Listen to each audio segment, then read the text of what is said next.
Kalau kalian pasang kantungnya, ternyata kok ada celah, itu boleh pakai Hipofix, tapi lebih baik diganti. Karena kalaupun pakai Hipofix itu bisa rembes. Terus ada salep zinc. Ini salep zinc itu fungsinya untuk mencegah infeksi. Oke, terus cotton bud ini selain untuk membersihkan sela-selanya, ini buat mengaplikasikan si salep zincnya juga. Nah, habis itu ada penggaris. Terus kantungnya itu ada dua jenis ya. Ada yang one use, ini atau single use, sama yang ini bisa dipakai 2-3 kali. Tuh, nanti buat cara membersihnya juga beda, tapi nanti ya. Terus habis itu di bak instrumen kita ada 3 pinset, 2 anatomis dan 1 chirurgis untuk mengambil jaringan mati. Komnya sebetulnya butuhnya cuma 1 ya. Habis itu ada cotton bud juga di sini. Sama gunting ini itu buat melubangi atau melubangi itu sesuai sama ukuran stomanya. Nah, guntingnya itu pakai gunting plaster yang ujungnya ini tumpul. Kenapa? Biar dia nggak tembus. Nah, udah alat-alatnya itu sama NaCl ya, ini buat perawatan luka. Nah, sarung tangannya tuh ada 2, bersih dan steril. Karena prinsipnya kita tuh pakai 2. Bersihnya itu buat melepas, sterilnya itu buat perawatan luka. Oke, clear ya? Ada yang mau tanya dulu? Belum ada. Oke, lanjut ke prakteknya. Yang misal tangannya pasien itu masih gini. Nah, ketika kita membersihkan kolostomi, itu posisi perawat ada di sebelah di sebelah stomanya gitu ya. Nah, itu juga dipasangin sandal, terus ini diangkat ke atas. Tujuannya apa? Biar pasiennya itu, biar kita itu nggak susah karena ada kehalang tangannya pasien. Oke, buat prainteraksi, orientasi masing-masing udah bisa ya. Kita langsung ke tindakannya aja. Nah, yang pertama kita buka, nggak usah dibuka semua. Ini belum pakai sarung tangan juga nggak apa-apa. Kita pasang perutnya. Nah, perlaknya ini sebisa mungkin di bawahnya ini ya. Biar apa? Biar dia tuh nggak rembes ke kasur gitu. Ini. Perlak, terus bengkok. Ini. Kalau misal besok susah karena berat, yang penting dia lutut banget nih. Oke, kalau udah sekiranya udah kepasang, kita baru pakai sarung tangan bersih.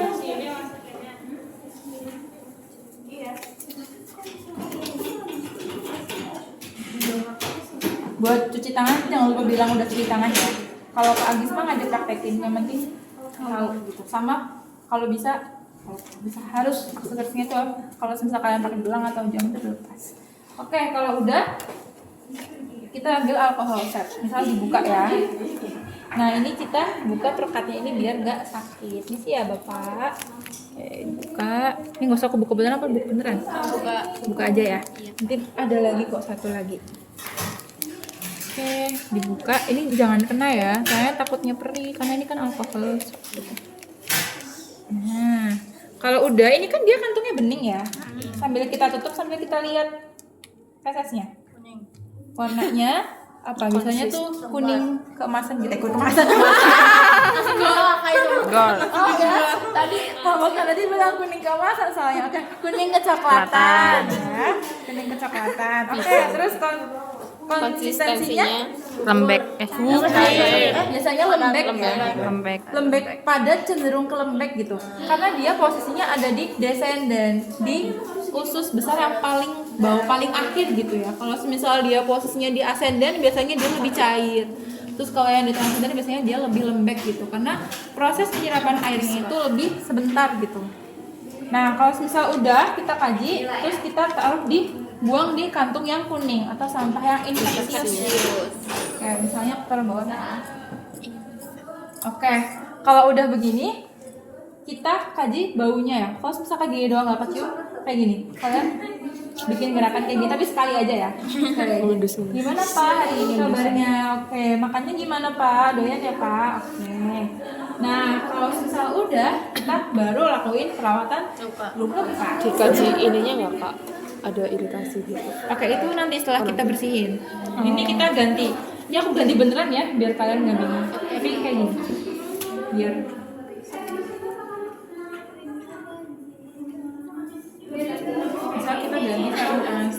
Nah ini aku belum pakai ya. Nah ketika kita belum pakai, kita boleh bukain ini dulu. Semua dibuka. Tujuannya biar nanti kalian nggak bolak-balik atau nggak bingung nih, aduh tanganku udah on gitu. Berarti tuh pasti pakai yang tadi yang bersih atau pas Nggak, gini udah juga nggak apa-apa. sama? Kayak gini. Kalian nggak usah pakai sarung tangan dulu nggak apa-apa. Nah ini kan komnya udah kebuka gini kan. Kalau misal besok pas OC kalian ternyata komnya Eko begini, gimana? Pakai steril. Enggak, jadi kalian tangan. jangan pakai sarung tangan steril dulu, tapi kalian boleh pegang Tapi bagian bawah. bagian bawah komnya, tapi jangan menyentuh bagian dalamnya. Kalian boleh pindahin kayak gini. Karena yang steril dalamnya. Iya betul, lah saya itu dalamnya. Itu kalau misalkan kondisi komnya tuh ternyata dia begini ya, tapi kemarin Pak Agis tuh postingnya kayak gini sih. Harusnya aman. Oke, mumpung tangannya belum pakai sarung tangan steril, kita tuangin NaCl-nya dulu. Nah, udah pastiin semuanya udah kebuka, kita tinggal pakai sarung tangan steril. Prinsipnya itu adalah dalam-dalam dan luar-luar. Kalau begini,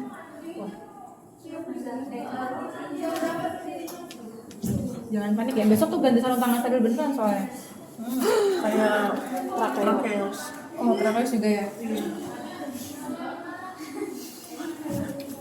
Ini kocokan kan ya? Jadi ini juga nggak sih kayak kemarin? Takut banget.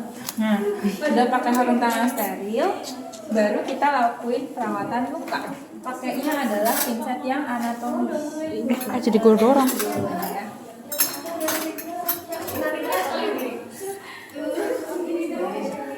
Terus kita ambil kasanya secukupnya aja. Biasanya sih dua.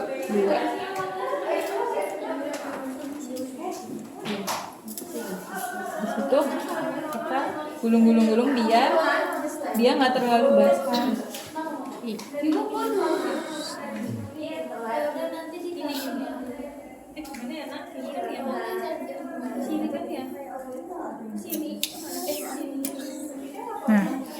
Nah, cara bersihnya itu dari yang dalam dan baru keluar. Jadi stomanya dulu ya. Biar kalau misalkan kita bersihin luarnya dulu nih, baru dalamnya nanti taunya dia keluar lagi. Maksudnya feses yang di stoma ini malah melebar ke samping-sampingnya. Kita jadi bersihin 3 kali. Nah, cara bersihnya kalian bebas ya. Boleh pakai yang gini, setengah tapi ganti sisi setengah kayak gini, atau 1 kali putaran aja. Set. Sekali ya. Kalau cepat 1 kali juga boleh. Nah udah nih, Sekali. terus 1 kali aja boleh kayak gini. Kayaknya lebih cepet ya. Iya. Oke, kalau udah baru kulit sekitar stoma.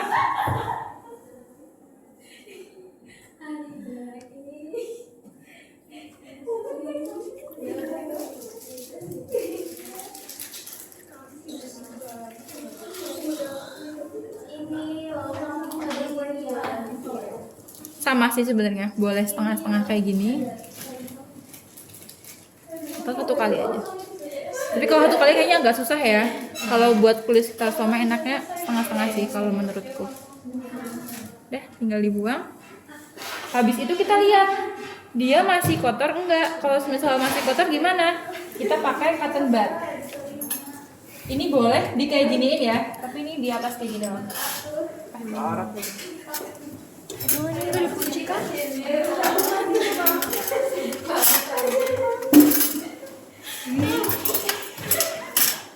Oke, boleh bersihin di pinggir-pinggirnya gini. Tapi kalau masih kotor gimana? Kalau masih kotor kita guyur. Kita korbanin salah satu tangan ya, tangan kiri. Karena nanti kita masih harus ngeringin juga. Diguyur.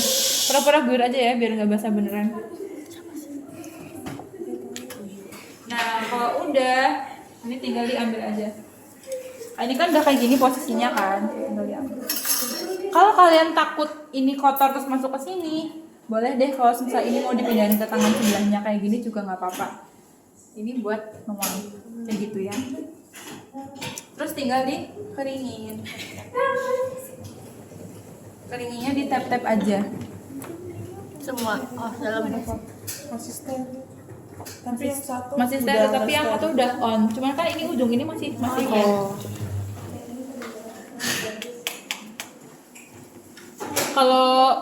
Kalau kalian susah, mending ngeringinnya itu ganti ini aja ya, kasanya aja nggak apa-apa. Ngeringinnya juga dari ininya dulu baru. Iya, nggak apa-apa kalau susah kayak gitu. Daripada kayak gini-gini malah jadi kayaknya gimana gitu. Nah, udah kalau udah selesai itu dibuang. Nah, tinggal kita kaji dulu ada enggak sih tanda-tanda infeksi. Kita lihat, oh di sini tidak ada kemerahan, tidak ada coklatan atau kehitaman yang menandakan infeksi. Nah, lanjut kita pakaiin salep zinc. Salep zinc itu fungsinya adalah untuk pencegahan infeksi. Tapi kalau misalkan ternyata setelah kita bersihin ada kecoklatan, ada kehitaman, berarti kan dia ada kemungkinan infeksi kan? Nah, kita harus tahu dulu penyebab infeksinya apa. Kita swab bagian yang ada infeksinya, entah itu stomatnya atau kulit sekitar stomatnya. Nah, itu nanti dikaji dulu penyebabnya apa, virus kah, atau bakteri, atau jamur. Nah, nanti obatnya itu akan menyesuaikan penyebabnya. Nah, ini karena nggak ada, kalian buka ininya, buka halepnya pakai halep satu tangan dulu ya, tangan yang udah on. Karena apa? Nanti kita mau ngambil cotton batu. Mau ngambil cotton bud kan masih steril kan cotton budnya tuh. Di kulit sekitar stomanya ya. Karena yang biasanya infeksi itu kan di sebelah sini karena dia ada jahitannya bekas laparotomi. Nah, kalau udah semua tinggal kita pasang kantungnya.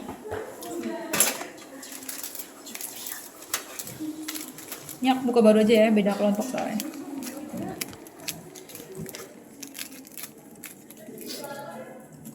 Berarti besok kalau cek nggak mau bersihin pakai cotton, nggak apa-apa kan? Nggak apa-apa, cukup sampai bersihin yang luar, yang dalam sama luar gitu. Berarti nggak usah diguyur on Iya, kan? nggak usah. Berarti steril sampai Iya. akhir. Jadinya lebih gampang, kalian nggak ribet kayak gimana. Takutnya Pak Agis, sok silahkan ada infeksi gini. Nah, Kak, berarti itu on apa enggak? ini udah on. Udah on ya? Soalnya gimana ya? Nah, habis itu, sorry aku lupa nggak ngukur. Ini kalau udah dibuka, taruh di sini dulu aja nggak apa-apa. Ini diukur dulu. Berapa nih? Oh, 4 cm. Diameternya 4 cm. Tapi kalau misalkan dia nggak rapi gimana? Itu kan dia bulat sempurna kan? Kalau dia nggak rapi gimana? Kita jiplak. Pakainya mika bening yang kokoh biar gampang. Nah, kayaknya mika bening yang kokoh. Ini buat perumpamaan aja ya. Nanti pakai spidol, jadi dijiplak dulu. Ribet banget ya. Iya. Tapi kalau besok nggak begini kok. Kalian menyesuaikan ini. Oh, stomanya bulat sempurna 4 cm, potong 4 cm. Pasti ini kan Kak, centernya. Iya dong. Nggak mungkin. Ada pasti bener kan? Nah, ini burem ya. Kalau yang asli tuh pakai mika bening yang kokoh. Nah, nanti tinggal digambar aja sesuai ininya. Siapa tahu bentuknya trapesium. Keren amat. Ya bukan gitu sih, tapi lebih ke kayak dia nggak rata gitu. Kayak ada kesini sedikit. Isi nggak rata nggak kalau sih? misal udah digambar nih, ceritanya udah aku gambar. Ini tinggal dipotong aja, dipotong sesuai bentuknya. Bentuknya begini deh.